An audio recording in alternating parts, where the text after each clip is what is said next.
Living Heritage is designed to highlight, examine, and celebrate elements of the rich cultural heritage of St. Kitts and Nevis. Journey with us as we explore our distinct and immersive culture. Welcome to a life of pride in our past and confidence in our present and future. Welcome to Living Heritage.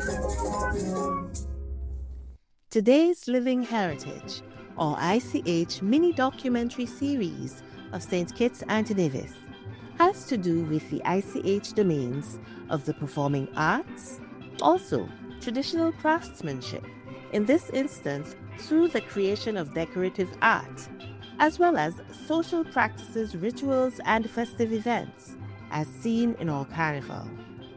Although now retired, our TKB, traditional knowledge bearer, is still quite busy doing what he enjoys.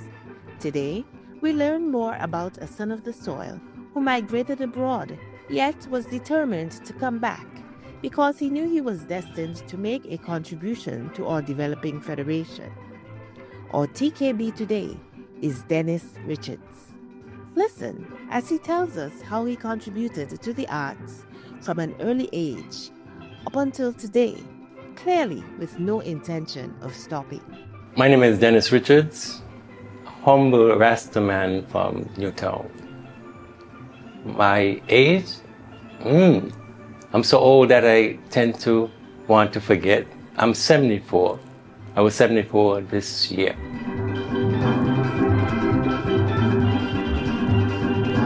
I think I recognized when I was going to school, even here, that I used to do a lot of doodling in my page, if you looked at my book cover, because I guess at some point the topic or the subjects that were taught were maybe not I was not interested in them. So I was always doodling. I was even marking out my skin at time with pen, which my grandmother, being a nurse, used to scold me about, putting ink on my skin, which was quite right. But I recognize that from those times. And even when, with my peers, and we were doing, remember we had to make our own toys. So, for example, a top or a bat, I was involved in making those things. And you had to make them good because the competition, you didn't want to be laughed at by your peers. So whatever you did, you had to do your best at. And I found that I was pretty good with my hands.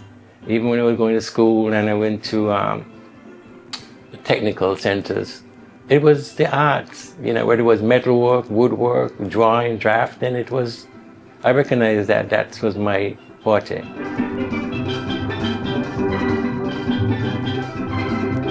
When I was here, music and art are correlated. And I used to play, I had a cousin by the name of Moses Crosley, and he had a steel band that used to be on Pond Road. And being attached to the music and stuff, I used to go and listen, and at that point, they used to take me, after I used to learn to play certain things, they used to take me on the dances. So my grandma used to say, listen, make sure you put on your sweater and the hat, because, they protect you. And so they used to have to come for me to go with them to play. And so that was my introduction to the music. How I went to the US is that my grandmother said that when I was leaving school, she said, listen, it's time for you to go to your mother. Because, at that age is a troublesome age, being like a young adult. And she couldn't handle that. But at the same time, timing is important. So I did go to the US at that time, to my mom's, and I was able to go back into like high school and go through that whole training session. And I taught the US at junior high school, in some remedial programs, and taught when I was doing my teacher training also. What happened is that we used to be hanging out all the time. And he got a job, his first summer job, and he said, listen, I'm going to buy a guitar. I said, okay. Then I thought about it. I said, listen, if you're going to buy a guitar and I'm coming to visit you all the time, you're not going to be boring me, be playing your guitar and I'm there watching you. So I decided I'm going to buy a bass guitar. But he was more advanced in the music. He knew a little more. So he was actually teaching me and we would be good together. So we had like a nucleus, and from there, they knew that we were saying something, and then we just created a band from there, and then we came back in 1972 with the band. It went excellent. We played in Carnival Village. Carnival Village at the time was in the back of the pavilion. I think National Carnival must be started in 1971. So the following year we were there, in 1972. We played there. We also played at the Apollo Theater. And talking about the Apollo Theater, I'm privileged to have played in 2 Apollo Theaters. The one in New York and the one in Bastille. So, you know, that's a little history that I'm a little happy and proud about. No, listen, it's the same thing. Listen, in the one in New York, it's not easy. And the one here, there are some fellows used to be in what we call pit. That's the one right in front of the stage. And if you're not saying anything, it's bottles and booze and the whole thing. But we were, you know, like a group coming from the States. As a matter of fact, like I said, we were the first international group to come to St. Kitts.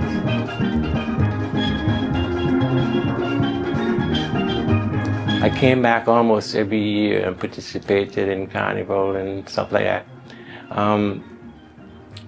And I came back in 1972 with a band called The New Concept. And I felt good about it. And then I met my wife, Michelle, and she's the one who actually convinced me, not telling me I have to come, but I knew that I wanted to go because I always wanted to give back something to St. Kitts. And when the opportunity arose where I could come to St. Kitts and have a reason to come to St. Kitts, I just said, that's it. And then I had my grandmother and the other half of my family here. That family is very important. And I wanted to spend time with them because they were on their way out. I grew up with my grandmother. My grandmother was Nurse West. And, you know, she did the best for me. I have no complaint, and she's who made me who I am, a part of who I am. And so I wanted to come back and spend some time with her before she passed, which I was able to do. And at the same time, I built a family, and then I recognized, listen, St. Kitts is growing, and St. Kitts need people who knows how to do certain things to contribute. I was working at the government pantry,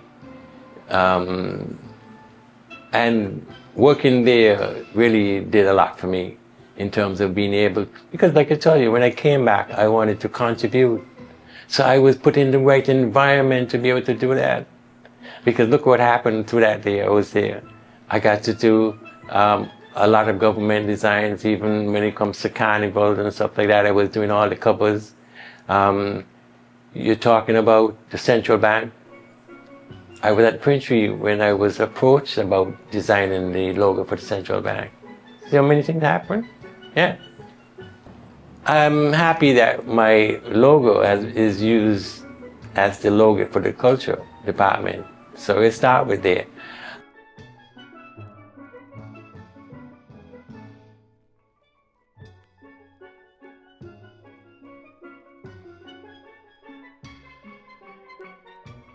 When I came back to St. Kitts and I went to the public commission for a job, they asked me, why you don't want to teach? And I said, listen, I've taught. I wanted to do something a little different because I liked the idea of working in the printry, because then I was going to show my graphic arts part of it. And it's, like I said, it don't happen by accident, because when I got there in time for independence. And I was able to do a lot of I was government designer at that time. So I was very much involved in independence. Independence. I designed the magazine cover, the state service cover, the then logo that was used. So I was very much involved in that. And at that time, we didn't have computers to have all these colored printers to be able to do it on an easy scale. So I actually had to color separate and mix the inks in order to create the things for the people to see. As a matter of fact, the flag, the national flag, when I did that, they were able to now disseminate them throughout the newspapers for the general public to see what it was going to look like before it was raised.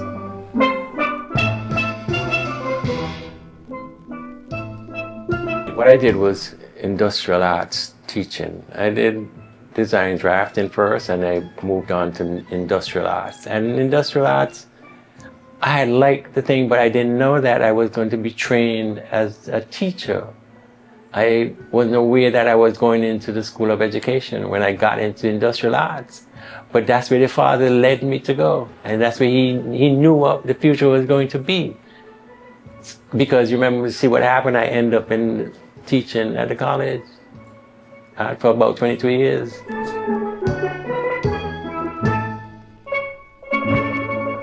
And when I came back I got involved with a group called Ashanti. With my brother-in-law was Miles, Jeffrey Brooks. My partner, who I co-host with now, Wanga, and Jazzy D. We had Mick in there too. We had Cutie Rogers, who was a bass player. We had a couple other people that were involved. We had Stiley, I don't know if you said, but he was like one of the first DJs. But he's in the States now. So we had a pretty nice group, a really nice group. So I did that. I had played my bass in the church a couple of times. I haven't played outside of that. I'm in the Anglican church choir, St. George's Church choir. So that's where my music also is concentrated. And I have a song that I have written, and at some point I would like to perform it with Jazzy D and Wanga, but we haven't gotten it together yet. They know about the song, but we haven't dropped it. It's a pretty nice song.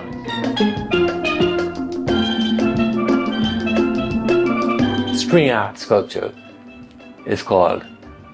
That originated in New York. When I started to come to St. Kitts, I said, listen, you can tell people you can do 1,000,001 things. They either believe you or don't believe you. If you don't show them what you can do, when you show them what you can do, it becomes a different cup of tea.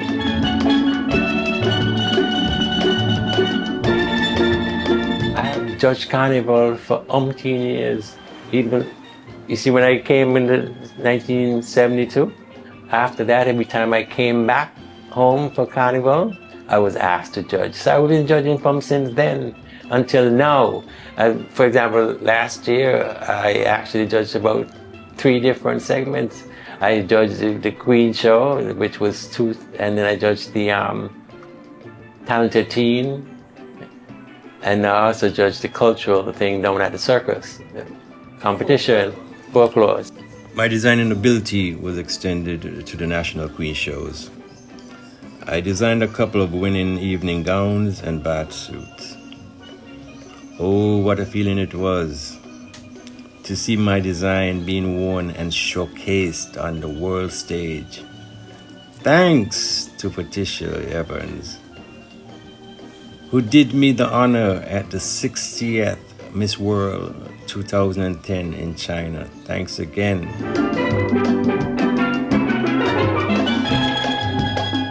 Black sand is the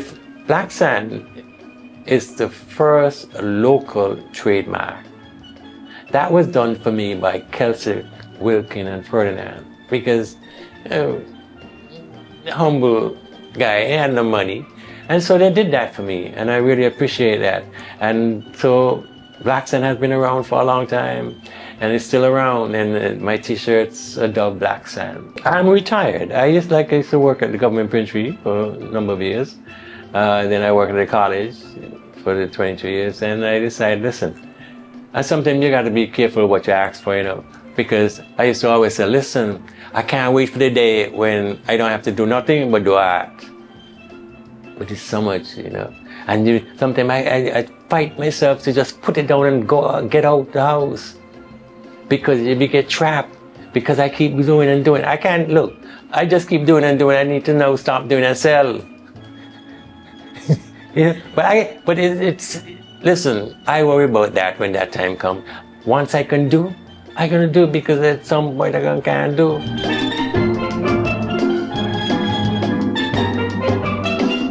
I go with the feeling. You see, there's certain time I do different things. I am not boxed in. So if I feel like doing something in wood and the things that I just do that. But I multitask. I would leave something and come back and go and come back and do and keep doing. Because otherwise you get boxed in an area and you don't know where to go. But because I do so many things when it comes to art, I just love what I do. It becomes my hobby, it's my job, it's my work, it's my love, it's me. Whenever I create, it's something different, something new, something that has never been done before. So that's where I get the pleasure from. I had a professor who used to say, do not copy. Be creative. Come up with your own thing. And I like that. We'll be right back with more from versatile TKB, Dennis Richards. That's what I'm talking about. Wait! Okay, now, from the beginning. Hit it, boys. Welcome to the St. Kitts Craft House. This is where life begins. And what we create will leave you speechless. We train, we create, we promote, and we maintain the highest standards. Experience life for yourself. The premier craft and production facility in St. Kitts and Nevis.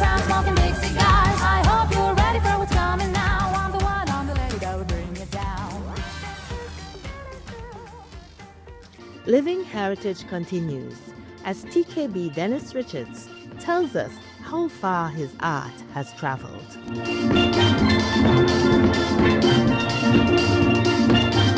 My art was featured in Dubai. I had 25 paintings featured in Dubai. And two of them were sold to two of the sheiks that were there, and which I really appreciate. And since then, I have sold paintings. People have ordered paintings from Dubai. It's not something that happens all the time, but I've gotten sales because of that. My work has been featured in Canada in different exhibitions. They're featured in the embassies. I have met celebrities through my art, such people as Oprah, and my art has been given to the king, the present king, and such like that, and I'm very happy. And that's the way the art takes you. Takes you different places, and different people. I have been featured on Breakfast with the Arts in the UK on CNN, and now I'm featured on your work, which I appreciate. Recently, I was honored by the nation for my ability with art. If I wasn't doing art, no one would have known of Dennis Richards. So you see where that carried me. I told you that I was featured on CNN in Europe. I had a friend that came back on holiday. He said, Dennis, the only English-speaking channel that I saw in Europe had you on it. Right? I met international people through art. I've done recently the passport stamp that was done for Dubai. I was the one that designed it. There's a passport stamp that has been done for the exhibition, whether it's China or Japan, coming up this year. I was involved in that. Even the building, right, that they're going to be housed in, I was involved in accessorizing the building. So basically, my work is out there. And even though I'm not out there, my work is representing out there. So it really has done a lot for me. And again, I taught, so that was my income, earning business. I've sold paintings. I'm still doing paintings, so I'm still, remember I told you that it's my job, my life, my heart, my everything. Yeah. So I'm very passionate about it.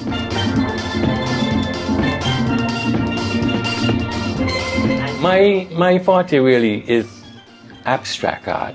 And I was doing a little thing on Pablo Picasso, and he reminds me, that's the person that I really see I'm closest to in that, because the type of thing he does, it's almost similar to what I'm involved in.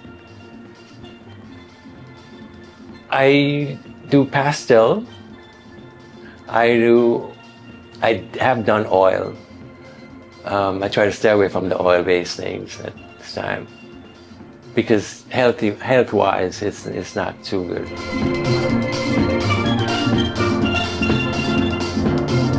Okay, the main medium that I use right now, I do digital painting, because it's less messy. I can get up anytime and do that.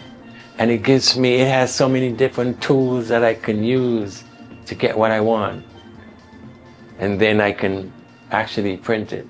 Because if you're going to reproduce anything, you have to digitalize it. So if you can do it one time, digitalize it one time, you don't have to duplicate. You understand, there are two sets of work. You can do one. And so therefore, again, I have to thank, there's a young man, well, he passed, God bless his soul, by the name of Roger Pemberton, that used to teach at college. And he used to always say, Dennis, get a Mac, because he used to see a struggle. He see what I was capable of doing. And with the other computers, it was always putting me to changes, and he said, get a Mac. And I got a Mac, and he showed me, he got me over the bump. And from he got me over the bump, I said, listen, that's it. The sky's the limit after that.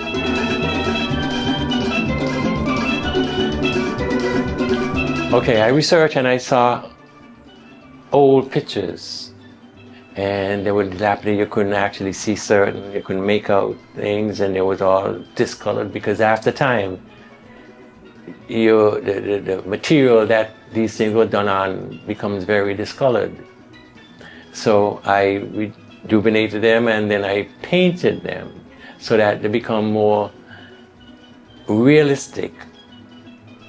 And I really believe that I was in touch with these people and these paintings spiritually, because it just didn't happen by accident, because I had to have had training in a certain area to be able to do this. And when I see them just actually, like, they're revealing themselves to me, for me to be able to do what I've done. So what I do now, I've done pencil, and I'll show you something that I'm working on at some point. It's behind there that I'm presently working on, which is pencil, color pencils. I have to say a big thank you to Freddie Knight. I usually call him my namesake because his middle name is Dennis. So when you have a team like Dennis and Dennis, it's a rough team. And I appreciate it, because he gave me the opportunity to do the Olympic pin. That experience was good. And this also experience about the baton, because I was online with the people, and then we talk, and they tell me what I can do from what I can't do. And I appreciate that. So I had to joggle the mind, and then we had a time frame that I had to get it done. So it's about solving problems too. And I was glad that I was able to solve that problem. And there are three parts of it that makes up the baton. There's one part that features I think it's going to be in Glasgow in 26, the Commonwealth Sports Games. And so what happened is that each of the participating islands were given a baton that they had to personalize. And so I was asked to do that, and what I did was, on one side I had, where you have St. Kitts being featured, what elements am I going to use? So it was a question I had to ask myself, what elements are you going to use to portray St. Kitts? And so I remember I had a painting that were very iconic. It was all the iconic places in St. Kitts and Nevis. So I said, that's fine. And then I just adorned it on the handles with the flag. So that's one part of it. The other part says ocean. So how am I going to portray oceans now so that St. Kitts can look good? I had another painting that featured fish, like the coral reefs and stuff like that. I know they're very much into eco-friendly situations. So I said, that's good. And then I extended it with abstract of the beach, of the water. Third one was where I featured the pelican, which is our national bird, and it's in all its independent colors. That again, on the end of the handles, I use horizontal lines. And the horizontal line, if you think about it, it comes from the horizon.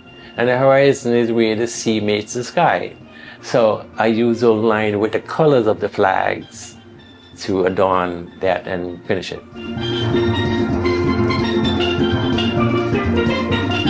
I get up certain times in the morning. I have a little thing that I usually tell my family, because when they're there, sometimes it's hard for me to be creative or to follow when my juices are flowing. And I told them that, I said, listen, if Picasso knew people like you guys, nobody would have known Picasso. Because it's always interference. You understand? How would he have gotten to create if he was always being interfered with? Best time for me to do my art is early in the morning, or when the house is empty.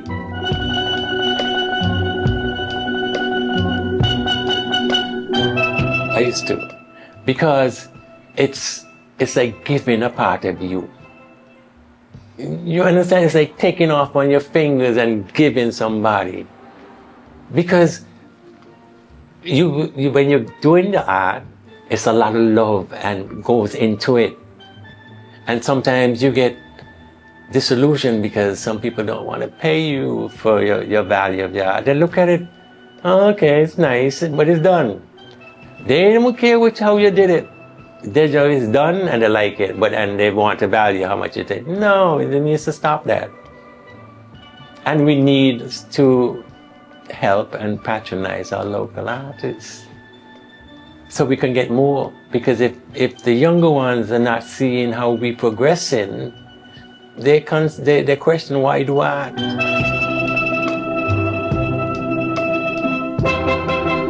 One can make a salary or a living from art, because that's how I know nothing else but art.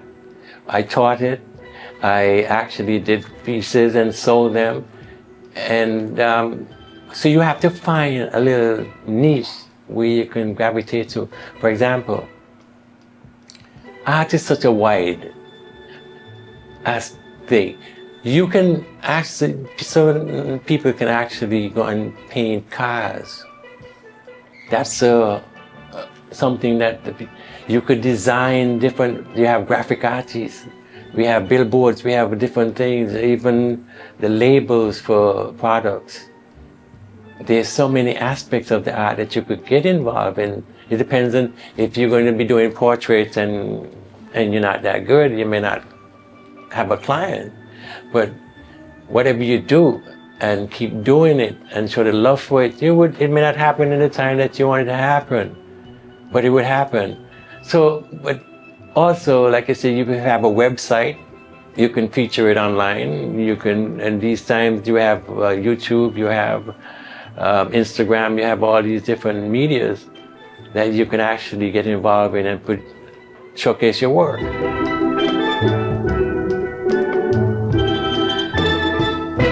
What I would like is that if we have a place in St. Kitts where we can showcase our work, I think we need to do something about that, because you see the murals that these folks have done around on these different walls. You have a lot of artists around and they need to vent, but they don't have a place to do it. If we had a place and you have different shows and you feature different artists, the upcoming students, potential artists, would like that, and they would have something to be motivated to do something because they want to be featured in there. But so you understand what I'm saying? So this is what we need to do, and patronize the local artists, because a lot of people have houses now. And this is why I'm trying to do that, so I can make it reasonable where people can purchase that. We need to have our own thing in the houses. You see what's happening with all these different taxes that they're putting on. So when you get a painting this cost, if you're going to order a painting that you used to probably get in one of these local stores for X amount, it's double. And you have artists here that can do that and personalize, and it becomes our own thing. I commend the Department of Culture for putting on this thing that's going on with that. That's one aspect of it, but we need to do more, because you see the potential. And if you're going to be into tourism, that's something that you can offer, because they come to want to take piece of you to take back. And if you don't have piece of you personally, it's not working out well.